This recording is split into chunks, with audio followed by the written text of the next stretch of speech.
We have plenty more to bring you on the Wuhan coronavirus outbreak that will, in the short term, change life as we know it. Sorry, I just committed the cardinal sin of referring to the disease's origin. Just calling it Wuhan coronavirus is apparently racist, according to the left in the media, except when they do it. Because you're starting to hear the Republicans, especially Trump calling it the Wuhan or the Chinese coronavirus. They're looking for someone to blame. Concern is growing this morning over an outbreak of a new SARS-like virus in China. At least 6 people have died from the Wuhan coronavirus. The Wuhan coronavirus. The Wuhan coronavirus. The 34-year-old ophthalmologist diagnosed Saturday with the Wuhan coronavirus. The Wuhan virus. The Wuhan coronavirus. The Wuhan coronavirus. What more can you tell us about the similarities or differences between SARS and the Wuhan coronavirus? The Wuhan coronavirus. The Wuhan coronavirus in China. The Wuhan coronavirus. The Wuhan coronavirus. From the Wuhan coronavirus. Wuhan coronavirus. Fears continue to grow over the outbreak of the Wuhan coronavirus. Wuhan coronavirus. The Wuhan coronavirus. The Wuhan coronavirus. We have new information about how the Wuhan coronavirus is spread. Tying coronavirus to China and Chinese people isn't just a racist dog whistle. It's a whole racist orchestra. It's a mighty, mighty racist bass tone.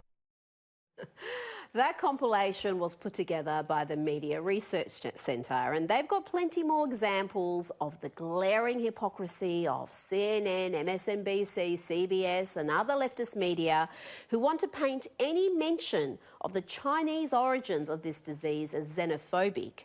Have a look at this and watch out for CNN's cheap fake news clown Jim Acosta at the end of the montage. The first U.S. case of Chinese coronavirus. The Chinese coronavirus.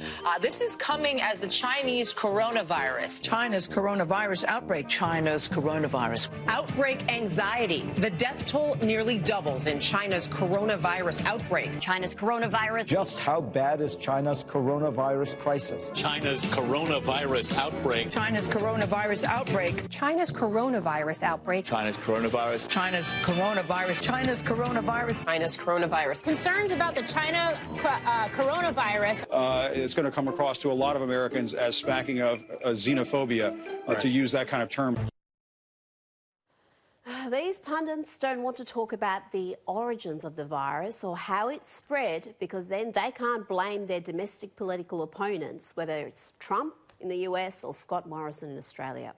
And of course, China's communist regime is using these useful idiots in the media to sow discord, push fake news, and even suggest that perhaps the disease started in the West, not in China. This is China's Deputy Director General of the Foreign Ministry Information Department, who's using social media platforms to push the fake news that the virus originated in the US. What is staggering is that some members of the media are repeating other talking points pushed by communist China. These people hate conservative governments so much that they willingly fall for the propaganda of a country that arrested whistleblower doctors who tried to warn the world about coronavirus. From the very beginning of this crisis, we've seen race baiters play divisive political games in trying to paint Australia and the US as racist because our countries were among the first to severely restrict travel from China. Don't forget all the commentators who criticised Donald Trump and Scott Morrison for those tough travel bans, which medical experts now say was critical in reducing the spread of the virus in our countries. It was only a month ago when the identity politics crowd, including former Human Rights Commissioner Sue Parmesan, was banging on about how racism was linked to concerns with the coronavirus and that Australia would be responding differently if those most impacted weren't from China.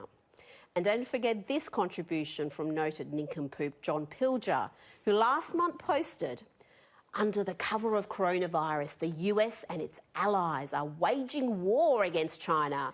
The racist travel bans and media hysteria are not supported or approved by who? China's response to the emergency has been a model. Unlike the US, whose current flu epidemic has killed 10,000 and isn't news." And the idiocy hasn't stopped.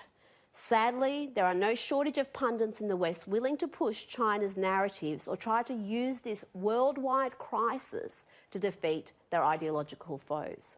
And what they hate most is any mention of this virus's origins. Democrats, in some ways, it's good for the Democrats, and the Democrats have had an opportunity to show how they would approach the whole problem in a much more comprehensive, scientific manner than Trump has so far. I mean, Trump has really been amazing. I mean, he initially labeled it the Wuhan virus, and then the foreign virus. He tried to play to xenophobia. I mean, precisely the wrong kind of approach.